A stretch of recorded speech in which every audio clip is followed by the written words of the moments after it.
How to automatically mute any application on iPhone.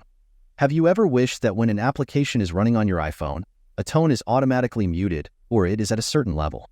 Well, with version iOS 17 and the Shortcut application, we can do that now.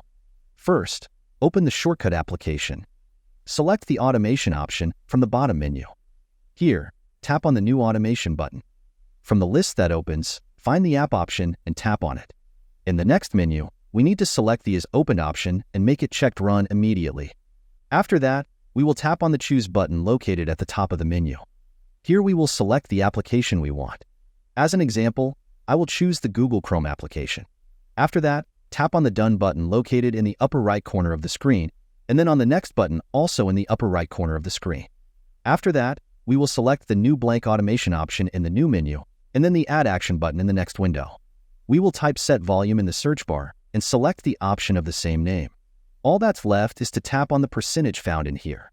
A slider will appear on which we can determine how much the volume will be. I will choose 0%. All that's left is to tap the Done button in the upper right corner. And that's all. Now whenever we open the application, the sound will be muted automatically. That's all for this video. If you found this tutorial helpful, don't forget to give it a thumbs up, subscribe for more iOS tips, and hit that notification bell so you never miss an update from us. Thanks for watching, and I'll see you in the next one.